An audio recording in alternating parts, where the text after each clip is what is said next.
Hey, everybody, it's Marcia Reiner, and I'm here with my friend Nate Morris. And today we're talking about LinkedIn strategies that can really boost your profit on today's Profit with a Plan podcast.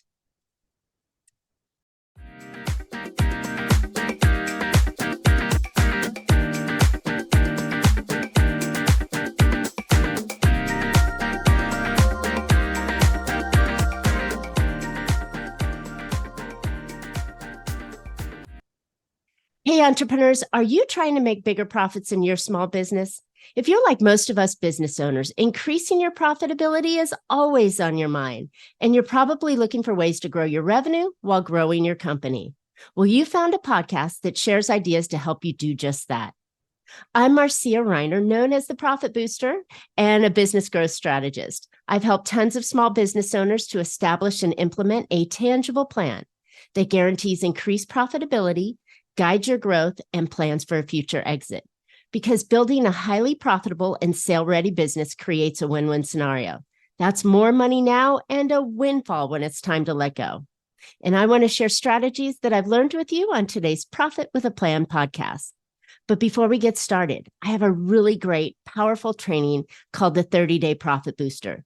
This is where I'll show you how you can boost, get this, 45% in net profits in just 30 days, simply by following a 3-step method that doesn't require that you're chasing more customers. This quick and easy profit boosting strategy can be done without spending more on marketing, hiring additional staff, or working longer hours. Go check it out right now at 30, or at least after the training or after the podcast, at 30dayprofitbooster.com for more information. All right. As I mentioned, Nate Morse is with us today. Nate is an author, speaker, LinkedIn strategy consultant, and founder at Apex Conversion, where he has been helping revolutionary business leaders use LinkedIn to enjoy greater success with clients for over 7 years. He has a certification in content marketing and a deep expertise in LinkedIn marketing, lead generation, B2B sales, and conversion optimization. His mission is to help businesses get high-quality clients from LinkedIn with proven strategies and systems that save time and produce results.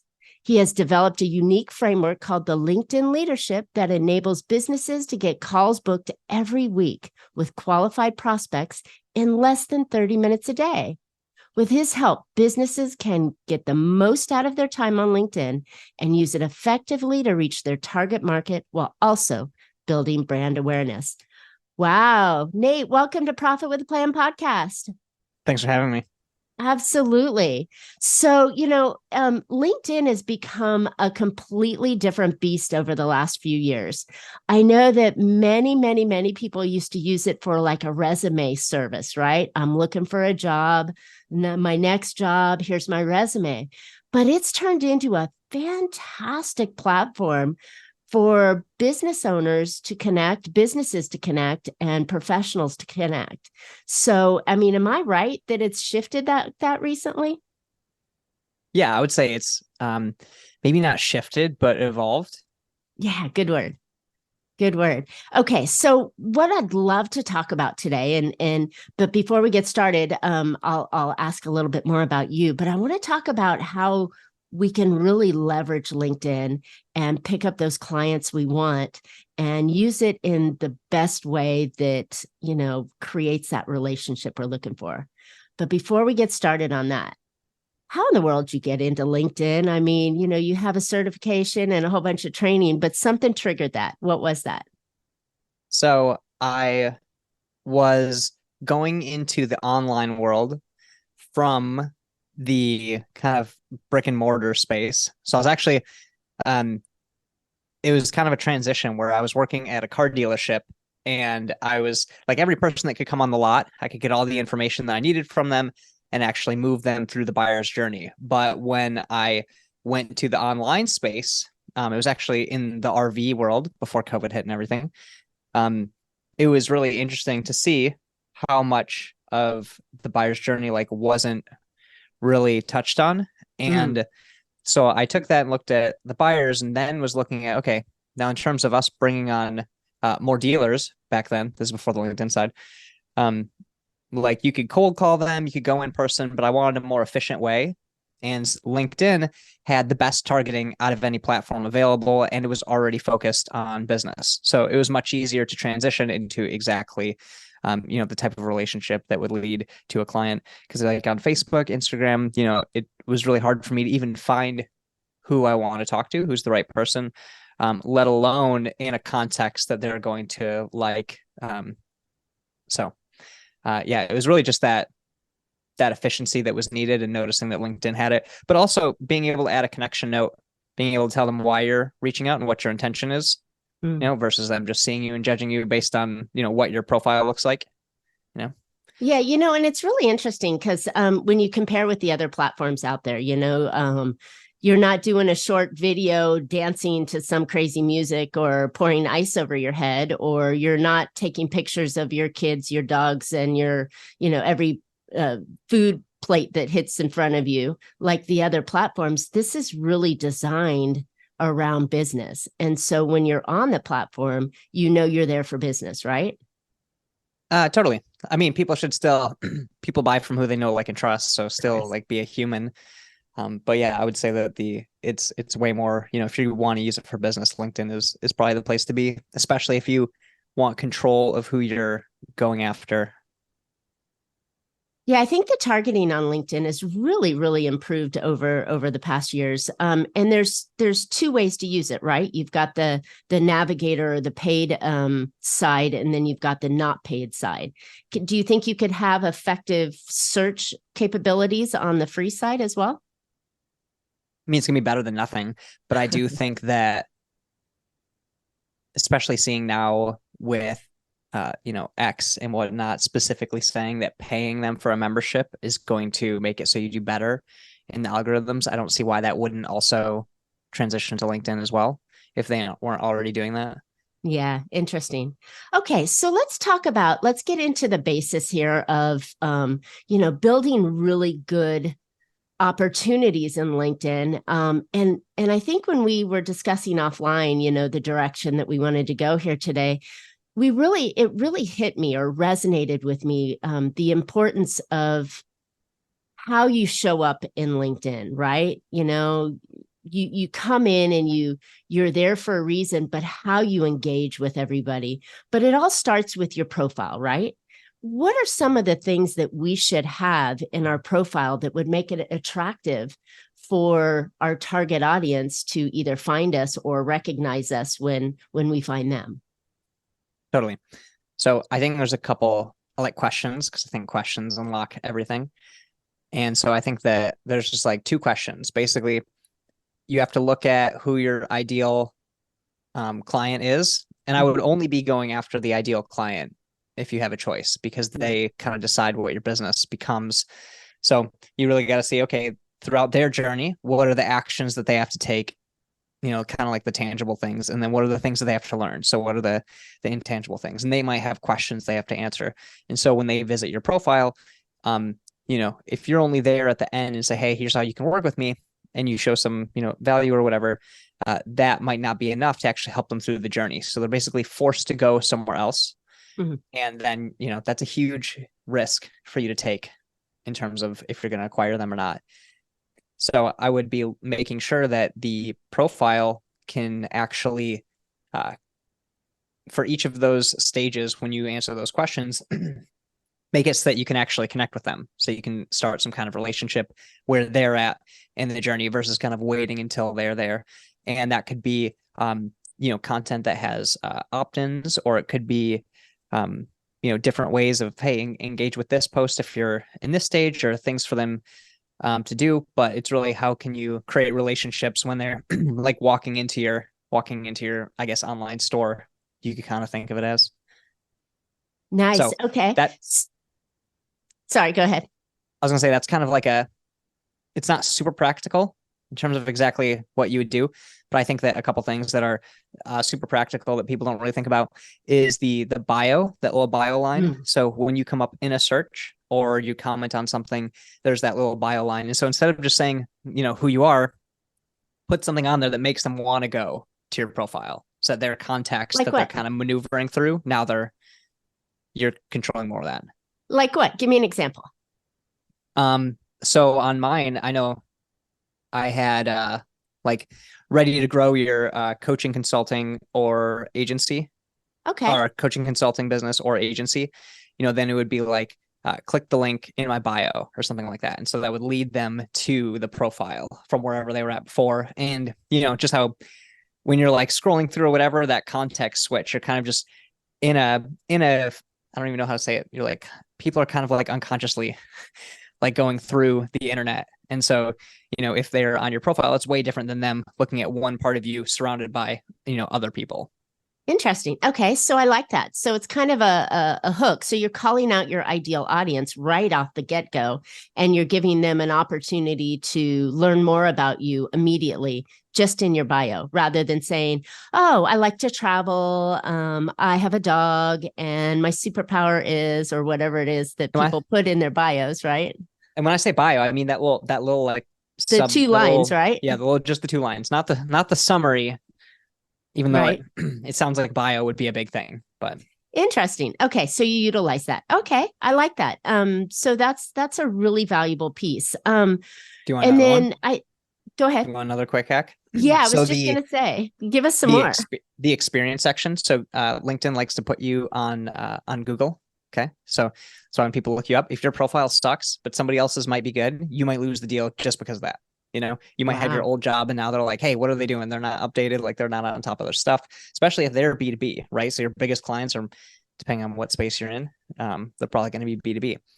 So that's just like a big opportunity, and LinkedIn puts it there. So you want to be better, but then once you have a good profile, you can actually add like the skills and experience instead of just being like, hey, I'm a founder or I'm this type of coach. You can put in multiple, right? So you could say that you're working like 10 different jobs at the same company as different roles, right? But that's actually just that's telling Google now to show you for all of those. Oh, to show you like 10 times? Yeah, for 10 more, like, think of it as like terms that people are searching for. Interesting. Okay, I like that. And So if they want yeah, like, that LinkedIn strategy, if they want, outreach, they want like prospecting. There's all those things that you're trying to search for, so you can kind of play search engine optimization within it. So you'll show up for more searches in LinkedIn as well. and you would put that in your summary, or you would put that in your two-line bio? In the experience section. In the experience section. Got it. Got it.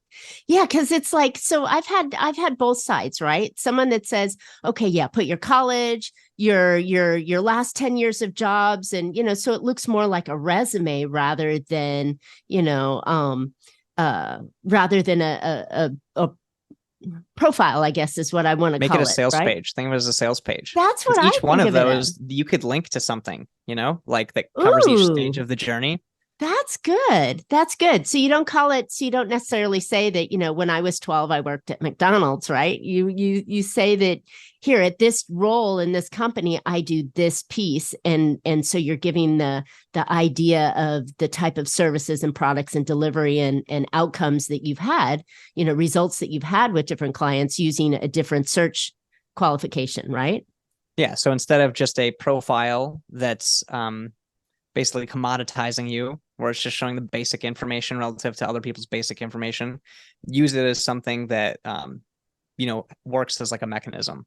I love that. That is the most creative way I've heard on using LinkedIn. So thank you. That's juicy, listeners. Nice. If you didn't take notes on this, hit rewind and listen to that again, because that was a really juicy nugget. Wow. Okay. I like that. And I noticed that LinkedIn isn't owned by Google like YouTube is owned by Google and Instagram is owned by Facebook, kind of thing. But LinkedIn strategy, I have noticed they're They are always owned. on the first thing when you type in your name in Google, up pops your LinkedIn profile.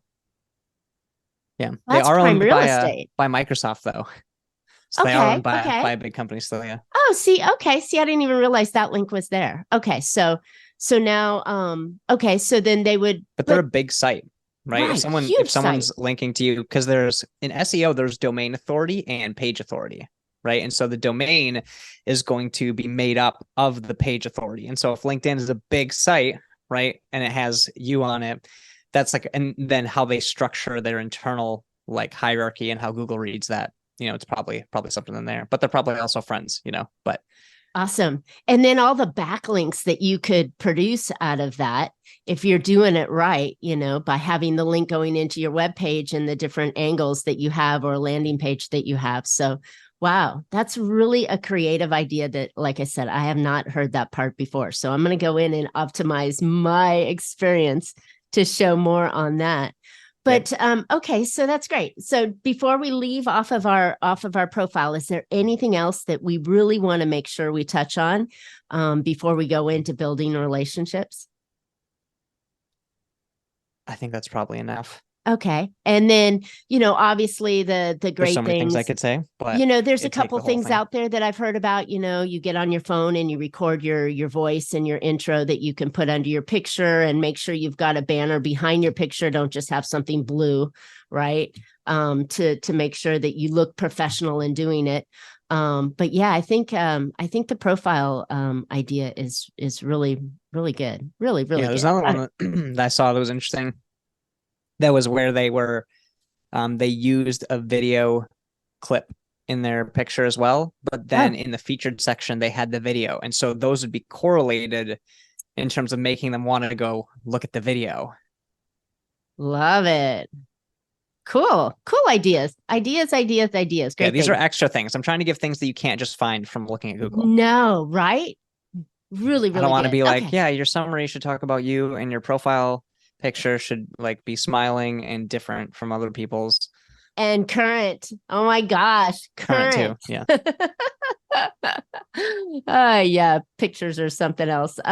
Okay, so let's talk about how we navigate through LinkedIn, because many people, I find like I'm always getting hit up. Oh, hi, I saw that you were a perfect candidate for blah blah blah blah blah, and I mean, they haven't even said hello or really truly read who I am, and they're already pushing something on me. So they've cut all the relationship intros that you would do with someone, and they just went right for the sale. And that feels icky to me. So there's got to be a better way for us to build relationships and move into opportunities off of LinkedIn. So I know you have a perfect strategy for that. Share that with us, please. Totally. So people buy from people that they know, like, and trust, right? So until we have that rapport built, they're not going to be looking at us as an option for them to select. So if we're approaching them and we already think that, hey, we just need to give them this offer, and if it's the right offer, then they're going to buy, that's just not going to work, because that relationship really isn't there. It's just like, if I walked up to a girl in a bar and the first thing I said was like, hey, here's all the reasons that we should get married, like, let's go. I might, like, it might on paper be a good, their parents might be like, yeah, you should do that, right? But like, that's not really how it's supposed to work, and it doesn't really work that well. And if it does work, that might not be the right person. So well said. Wait a minute, listeners, if that does work, it's probably not the right person you want on your client list. Yeah. And so in terms of how does that translate into LinkedIn with doing it, we can still see like what they're doing. So there could be companies that are like looking, because we work with people that are looking to work with whale clients or their ideal client. And so a lot of times the company will be bigger, and the people working for it that you're needing as like decision makers, they're working for the company. So they're like risk adverse. And so you like really have to have a good relationship with them. And so you can be looking for, these like psychographic markers, I kind of call them. And you can, example would be like, what if they're hiring a role that has to do with what you do, or they're engaging in a competitor's content of yours. So there's these different areas that can not only show you that they're like psychographically, in the market, so they're in the buyer's journey, but also give you things to talk about and approach versus just talking about yourself. Love it. Like, oh, I saw that you read that article or commented on that article. What made you think that, you can start up a conversation? And then you can talk about that comment. Exactly. And then they like talking to you. Now you have no like and trust, and it's within the context of the sale, right? So then you can ask a question that can kind of bridge it more to a sales conversation. And then you can start that part. But yeah, like I think that buying an engagement ring and then going around to people to see who will take it is a really weird strategy But that's how everybody without an uses. engagement ring, I guess. Yeah, but that's how so many people are using LinkedIn right now. They just email you and they hit you with the offer, and you're like, I don't even know you. Wait a minute. Now I have to spend some time and research you. And if your profile's optimized, that's even if I'm looking for something. But more Yeah. often, I'm just like, ooh, go away. Ooh, go away. Especially if you're not a big business and you're a smaller business. A lot of smaller businesses, if they really take a look at themselves, people buy because of them, because of who they are, right? And because they're wanting them to help them on the journey ahead, Mm-hmm. right? So you gotta use that if that's the thing that's working. Like lead with that. Don't lead with the offer. No, I agree. I agree. So, all right. So then when we're doing reach outs, you mentioned that you look and see what they're doing, right? Um, you know, well, let's take a step back because there's a missing piece here, right? LinkedIn is a fantastic search engine. Am I correct? Yeah, mostly Perfect. because it has a lot of information on who you're looking for and the information that is important to you for it. And they set it up in a way that you can put in key bits of information that you're looking for, and up pops a list of ideal people that meet that should meet that criteria, right? So when we're Kind looking of. for people that we want to talk to, how much criteria should we really put into the LinkedIn search engine to find the ideal candidate? So caveat on the LinkedIn search engine is I think a lot of people will just take what's in there Mm, or set something up so that it just pulls automatically. But a lot of the results are like not really what you're looking for some reason. It'll give you things that are outside of it. So you always have to be cleaning and filtering through. well Um, said. but I mean, I think as detailed as possible, ideally. Yeah. So like what? Give us some examples of what we should put in to a search. Um, you So most know, likely you're going to want company size, yeah. right? You're going to want company size. It tells you who's been active within the last 30 days. Technically, I it's think that's a really valuable one yeah, because LinkedIn you can be ghosted for months on LinkedIn by people. yeah. The cycle is a little bit longer on LinkedIn a lot of times. But that's only for if they posted. There's still, but not within Sales Navigator. Seeing like have they done other things. Um, yeah, their title is important, right? And also, if you want to get more into it, it's called Boolean search, and it's basically ways of saying like, hey, include this, but don't include this, and Mm, getting more detailed into the searches. And those can get pretty complex. So, I um, bet. But yeah, then but like then when country you're area is important. How yeah, long they've been in a role, depending on what you're doing, right? Like let's say that you're a financial advisor, people that are going into bigger roles that have more money than they were making before. That's a pretty good one. So yeah. yeah, no, that's smart. I didn't even think about that path of how long they've been in their current role, right? Yeah, it's those And buyer's journey, right? So what events have they taken and how are you coming along in that journey? I love that. I love that. And it's so interesting because these people have built LinkedIn or built their profiles on LinkedIn, and they go in and update it because they wanted to make sure that they were relevant in business. But that information can be very valuable to us as people looking to engage with other people because they were so open in what they put into LinkedIn. It's a great thing. It's not a bad thing. It's not weird or stocky kind of thing. But I think there's that information that we forget when we're searching for ideal candidates rather than going, okay, so here's all my first connections. Let me look at my first connections and see who they're connected with, which seems like a drawn out angle to say, hey, introduce me to Bob Smith, who they probably really don't know. And it always seemed like a harder place to grab introductions. I mean, that Um, still works. I think that strategies should be layered. I don't think there is a one all of mhm. of anything. But even in that, I think that um yeah, because statistically people don't let's say so car dealerships. When someone refers like over 90% of the time, I believe they don't pick up the reward because it feels kind of like sleazy. Okay. So people don't refer based off of incentives like that. And then if you're asking someone like, hey, who do you know that will come spend money with me, is kind of like how it feels, right? So Yes. it's actually better to like create a resource and then ask if anyone they know could use it.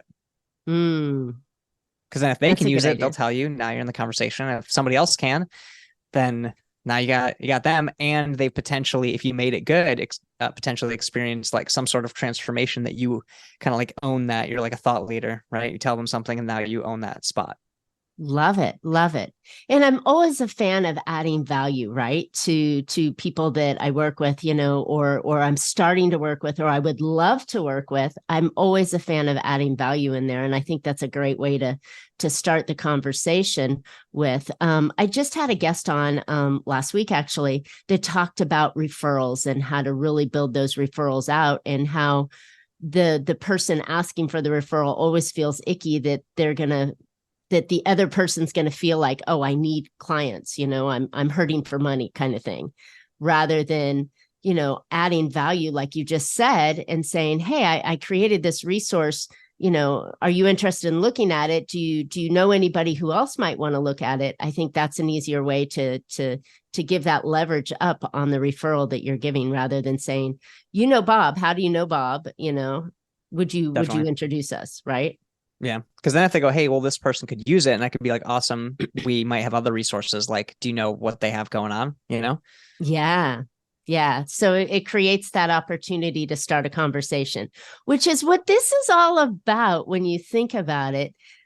If you do LinkedIn or sales or, relationships building correctly, it's about conversations, right? And it's how do Basically. you get the conversation started, and you come in with a clear intention of, hey, if there's any opportunity, I'd love to discuss it with you. If not, rather than going for coffee and finding out that they have no interest in you, nor it just seems so weird, right? And if you do it in a correct manner, right, you start the conversation with the intention, and you follow up on the intention, and whether it works or doesn't work, at least you're here with the correct intention, if that makes sense, right?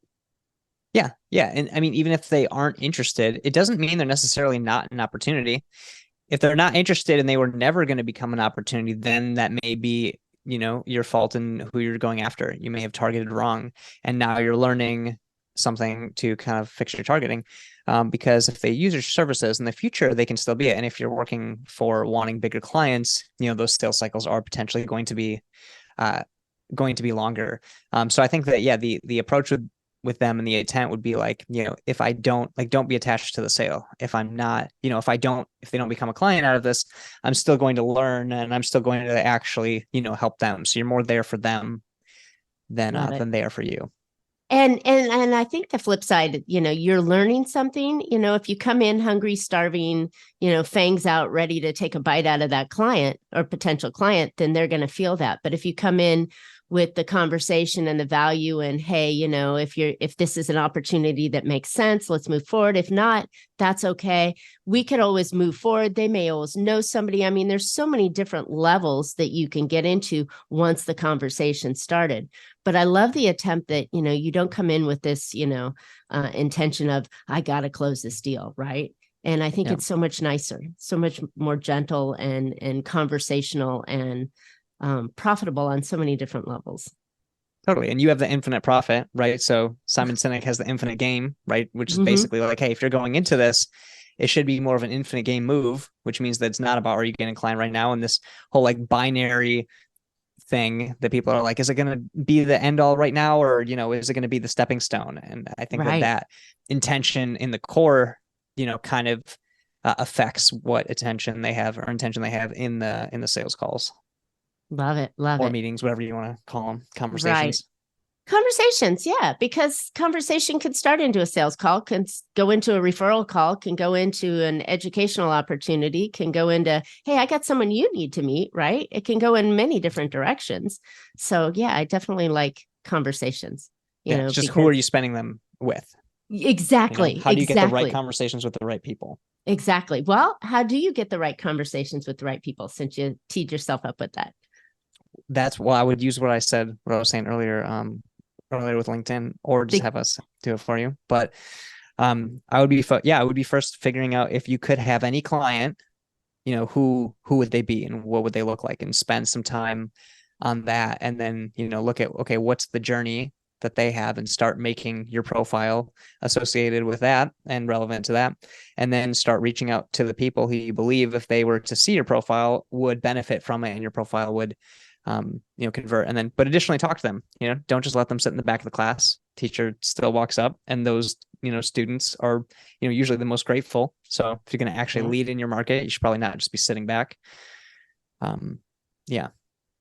Wow, that was a fantastic summary, Nate. You just summarized the whole conversation beautifully, because listeners often have time, they go, oh, and they only remember the last thing you said. But when you summarize it like that and you can really put it into context, then they're like, oh, this is actually a journey, right? As you've mentioned multiple times, there's a buyer's journey that they're going on, and we have to meet them where they are and move them logically to the next step, next stage, next opportunity that they can go on for. So I love that, the way that you encapsulated everything right there for us. Cool. All right, Awesome. Nate. So this has been really good. You've given us some really juicy nuggets. I think you've really shaped the idea of the buyer's journey and having clients or prospects go through a conversation and finding that right company. And LinkedIn is a fantastic platform to do it on. So you've shared so much with us. Where can listeners find out more about you and how you can help them? So I have a special page for you guys. So it's natemorse.com, NATEMORSE/gift. And then I put free resources and other things on there that you can check out, and hopefully those help you out on your journey.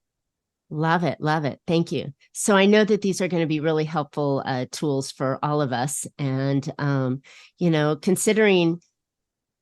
considering how everybody's online, and as you mentioned early, and starting, your journey, looking to do it a little easier, you might as well build it. You might as well build it and nurture it the way you can. That's a lot easier, rather than picking up, cold call lists and things like that. I think LinkedIn's a fantastic tool of many that you can use to grow your business. So, all right, listeners, I hope you found an idea or two to put into your business that will help you be more profitable. I know I have, and I'm going to go look back at my at my LinkedIn profile and make sure it's optimized correctly, and start really utilizing LinkedIn more the way it is designed to help us business owners. All right, as I mentioned earlier, how would you like to boost your net profitability 45% in just 30 days? What? Don't think it's possible? Of course it is. Go check out my new training called the 30-Day Profit Booster. This quick and easy profit boosting strategy can be done without spending more on marketing, hiring additional staff, or working longer hours. Go get more information at 30dayprofitbooster.com. All right, Nate and I would love to hear your questions, feedback, comments. Tell us what you think, or, have you gotten a great client off of LinkedIn, or have you fallen flat on your nose and you're looking for some ideas? Just comment in the chat and tell us, and Nate and I will reach out to you and see if we can get you moving in the right direction. And while you're at it, pick up Nate's gifts, right?